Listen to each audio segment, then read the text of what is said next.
Hey, what's going on, everybody? This is the first official committee meeting of the Florida Pirate Party. I'm the chair, Carlo, and we have the vice chair, Matthew Crawley, as well. And we're going to discuss some of the official party's business, the Constitution, bylaws, and other things that the party expects of its candidates and potential members. So, Matthew, do you want to go over some of the things that you put into the bylaws and the Constitution for the Florida Pirate Party? Oh yeah, absolutely. So our I've written constitutions and bylaws before for different organizations. So Florida requires a couple things to be ballot access ready. Um, we have to be able to prescribe membership, conduct meetings, notify members of meetings, which is what you can do on social media, um,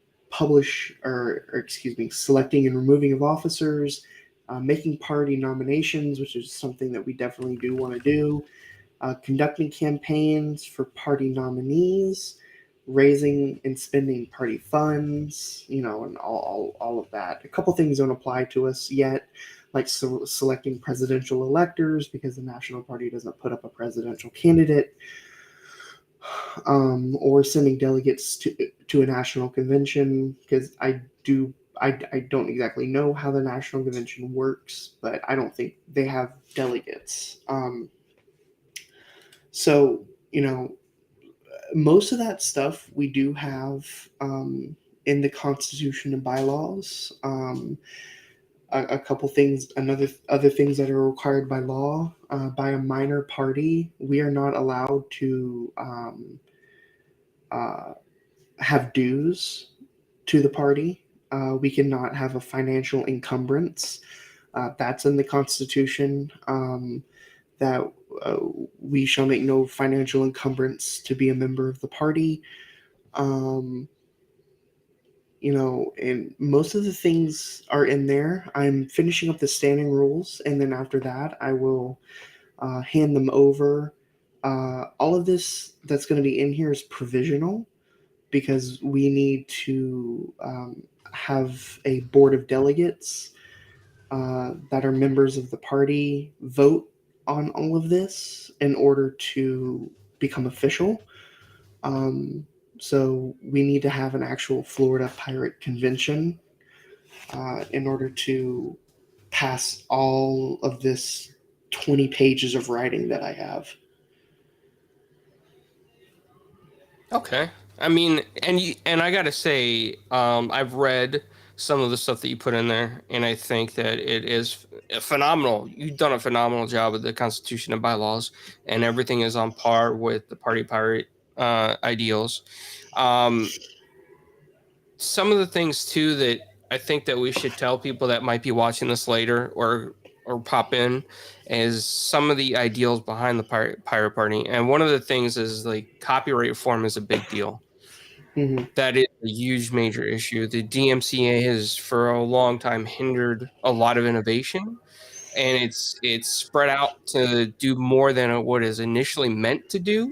Initially, it was meant to stop pirating of music on sites like Napster, but now even fair use stuff on YouTube has become a problem. On social media has become a problem. You post a trailer review that could be fair use, and bam, you're going to get hit with a copyright strike or a DMCA violation.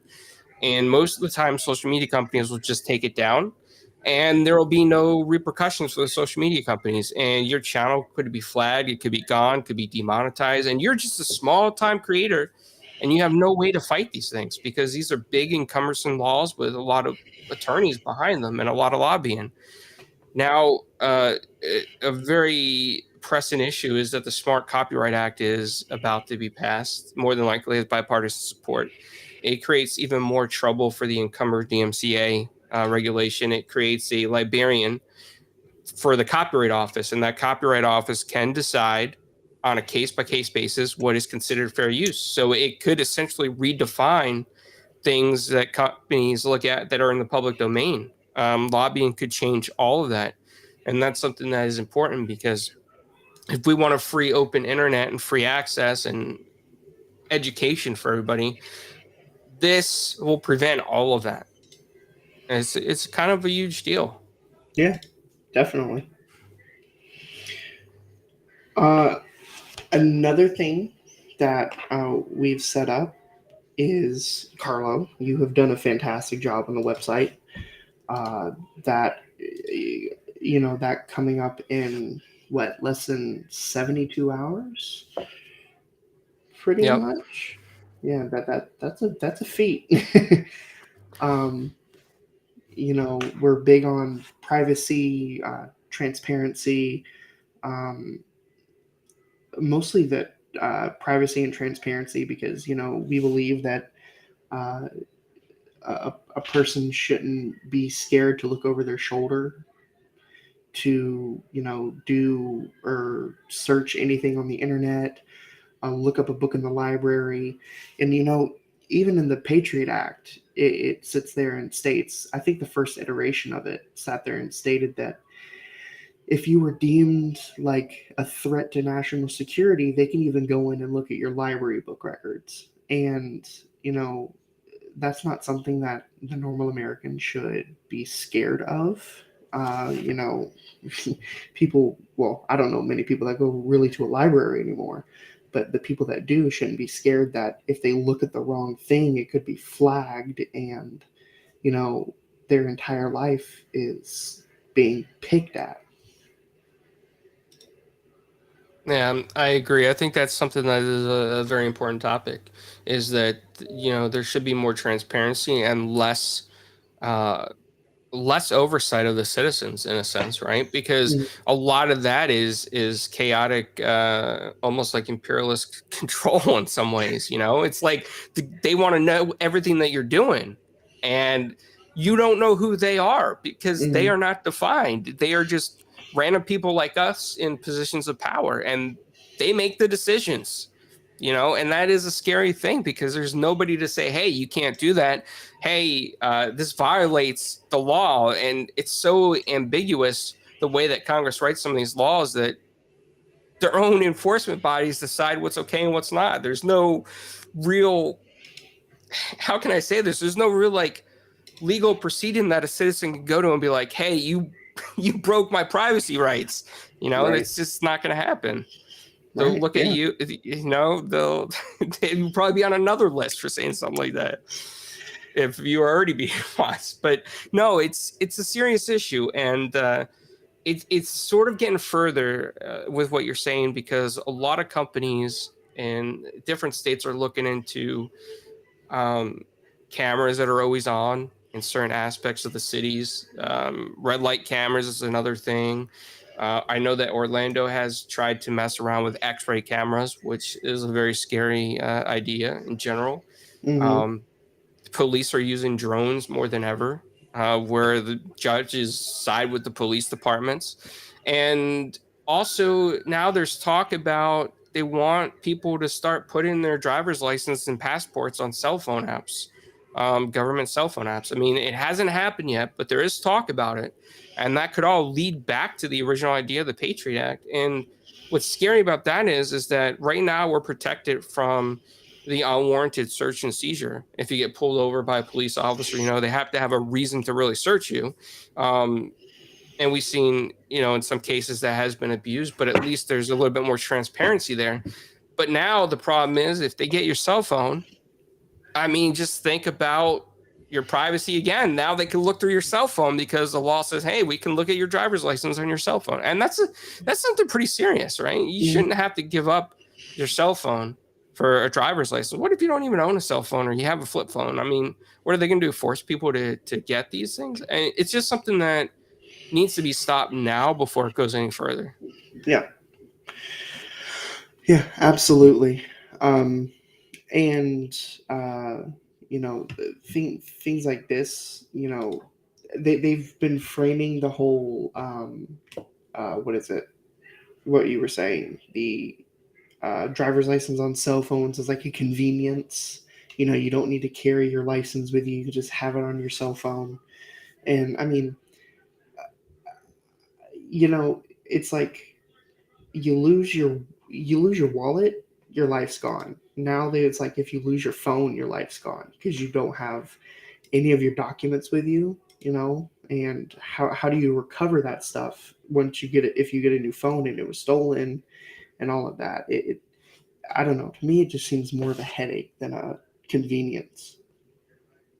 Yeah, absolutely. And not to say like, if this starts in a country like ours, like America, how this will ripple effect across the world. And then when Americans go to other countries, their whatever their version of TSA is or their security at the airports, they're going to know that Americans have their information on their cell phones.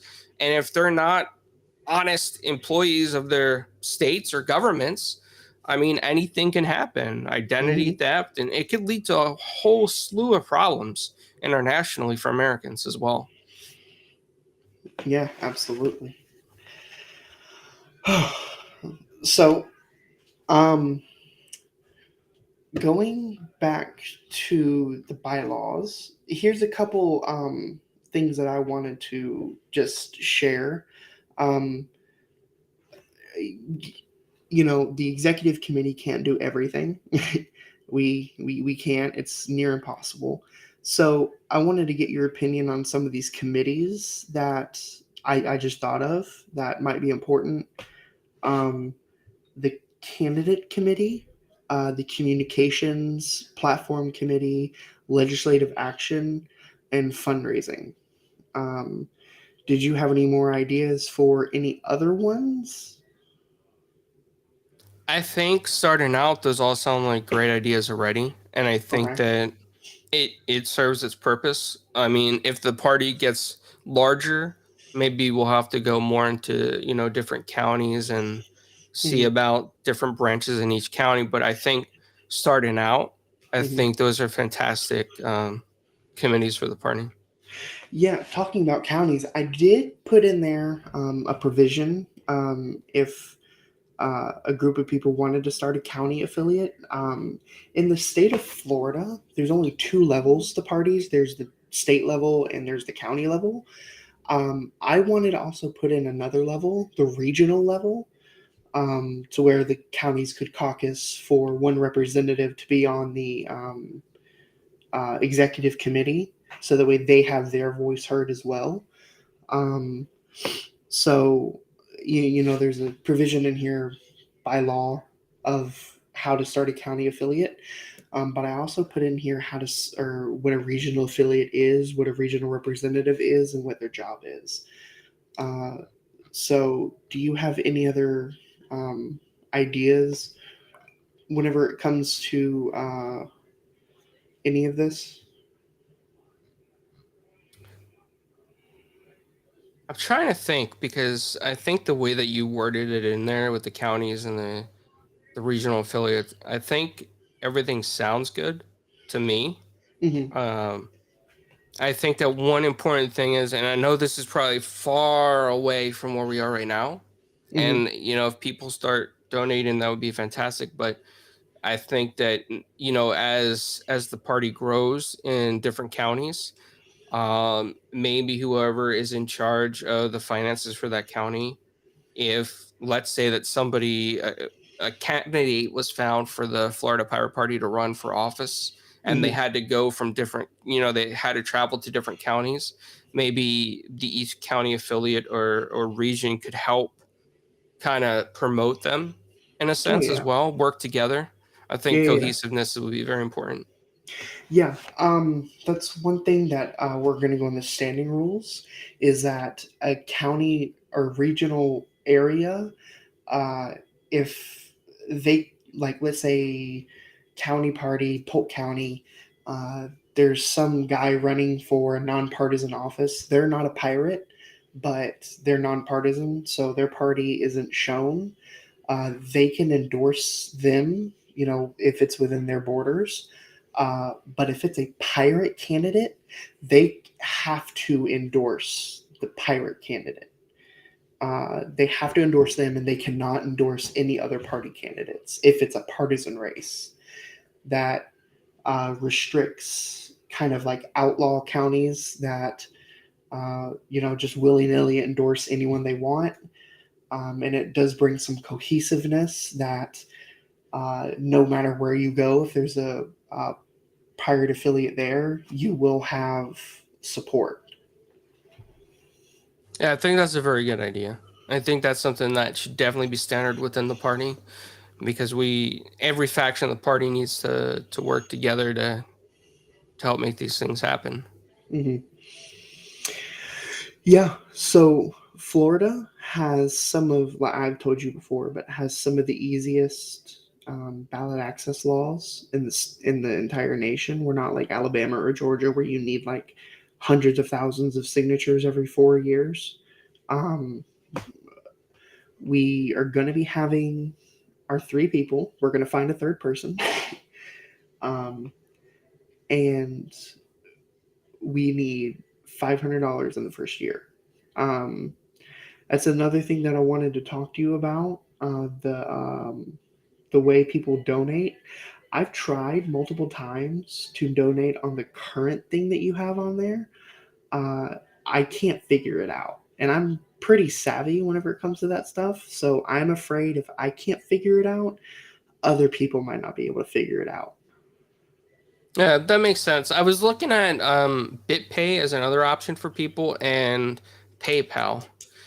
We just need to make sure that we set up the PayPal appropriately so that there is a lot, that you and I and whoever else becomes um, the chief financial officer of the party can oversee, the donations and the activities, and that's something that we definitely have to look into so that way the books are very transparent.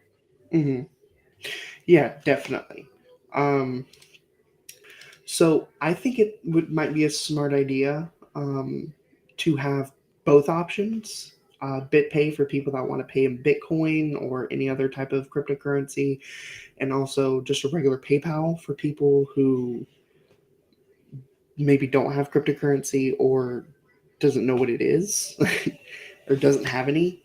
They should be able to pay just regular cash dollars on like PayPal or whatever. Um, So I think having both of those options is a great idea. Um, and, uh, you know, finding people to donate, that's going to be a big thing.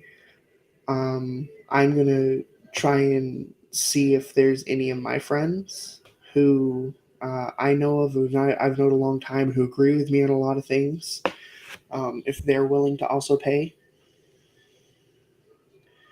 Um, but that that's going to come a little later because first we need to organize.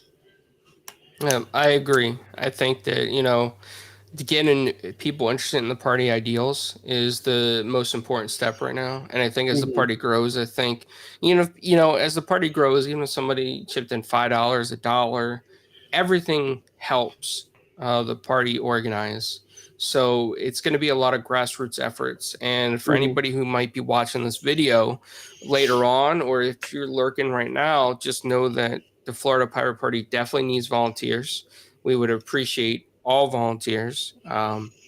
And we're very open minded as well. We have a lot of ideals that we want to give back to citizens. We want our privacy rights back. We want transparency. We want to help with rental costs and housing costs. We want to do a lot of good things for the people. And we're about people over corporations. I think that's a very important thing for everybody to know that watches this is that we believe in personal liberties more importantly than a corporation's liberty because people are what matter. Corporations should not be considered people.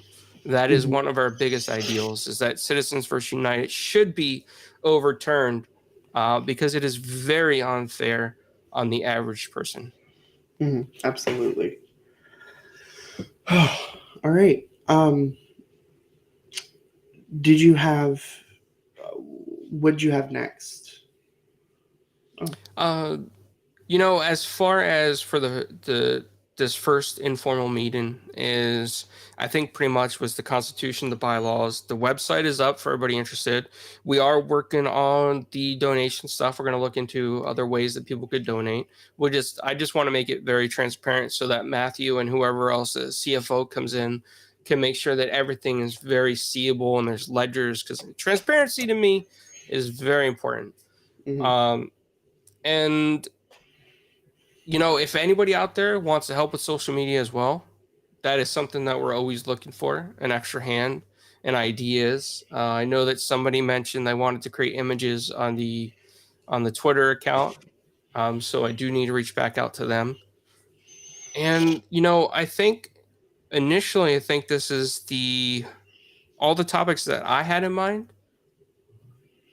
I'm not sure if there's anything else that you want to bring up, but our website is a very good idea of our ideals, Hmm. and we believe in direct democracy. That's important for you guys to know as well, is that every member of the party has a say, and it's not going to be closed minded. And I mean, we're open to how you feel, not how a corporation feels. Yep, absolutely. And one thing that I did put in the Constitution to align that ideal to us is I put in under donations that we will not accept donations from business or corporations. And, we can't stop them from donating because if they donate by PayPal, it's going to go through. But if they do that, then it will be immediately reprocessed and refunded back to the sender. I feel that that's important in order to align with the ideals that we do not want corporations influencing elections, whether that be on the national scale or the state scale. Because we can't say that we're against corporations giving money to politicians and parties if we're taking corporate money as well. So just adding that little bit in there helps the party stay true to its ideals. And, most constitutions, you need a 2/3 vote from everybody in the room in order to get rid of that. And that's very hard most of the time. So trying to get rid of that later on down the line, good luck. Yeah, I agree there. I think that, we don't want anybody to be influenced by a corporation or a lobbyist. We want you to be a person that represents the party. We want you to be a person that runs for office on your soul, morals and values and beliefs without being influenced from outside sources. That's very important, to get the right laws passed for the average person. Yeah. So I just wanted to put that in there as well. That here, let's see if I can. I didn't make a table of contents. That'd probably be nice. Um, is it bylaws?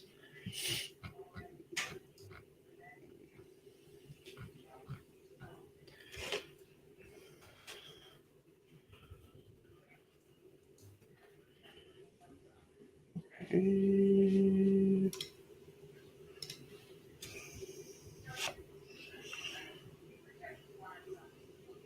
Okay, no, it's going to be in the standing rules. So, um, no donations made to the FLPP shall come from C corporations, S corporations, LLC, or LLCs in accordance with our core principles. Any attempt by a private company to donate to the FLPP shall be rejected and reimbursed to its original source. Uh, so that is, one thing that if you have any doubt in us that we, are just some flimsy political organization, no, we take it seriously. There's a lot of money out there from corporations that would happily donate, even smaller corporations. We don't take them at all. It's in our rules. We can't.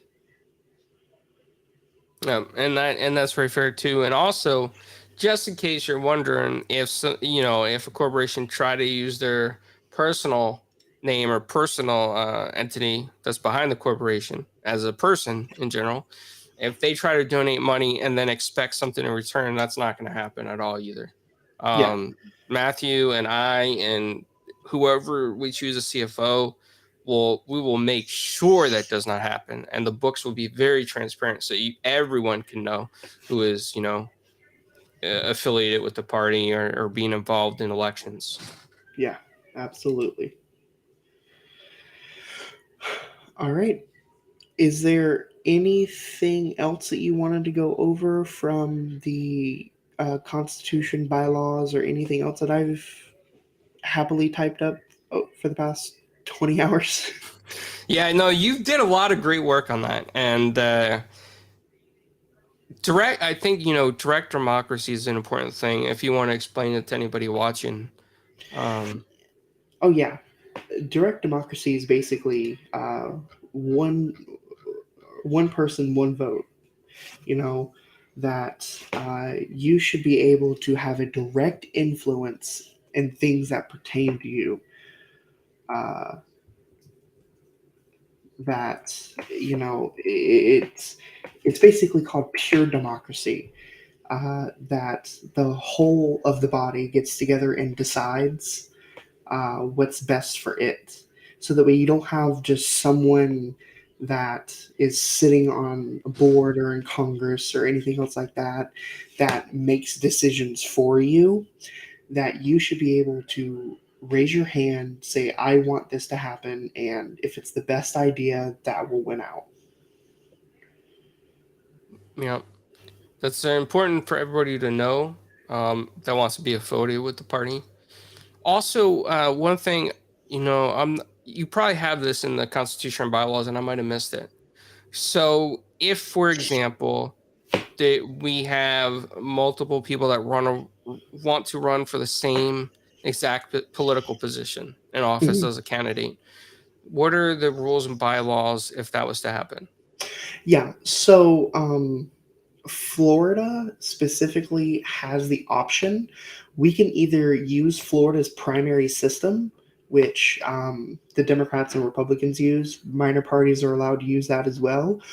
Or we can do the convention system.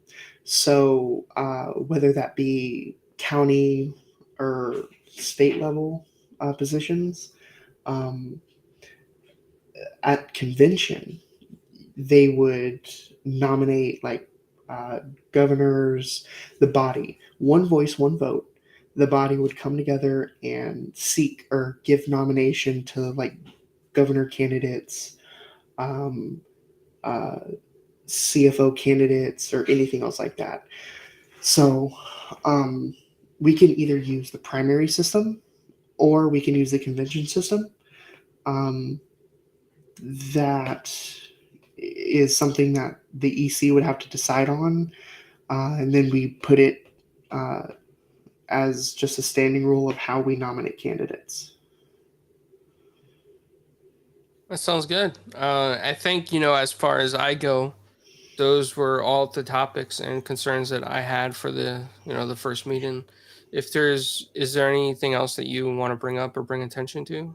No, I think we went over everything pretty well for everything that we have so far.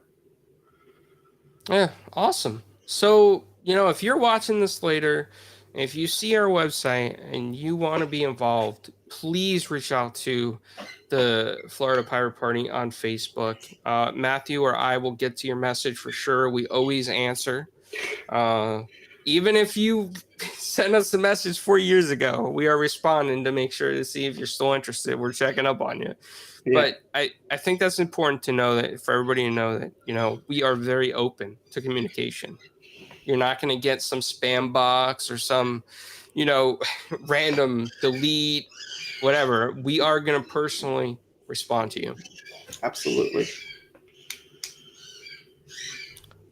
All right. I think that will close this official meeting. As of right now, we hit just about the 30-minute mark almost.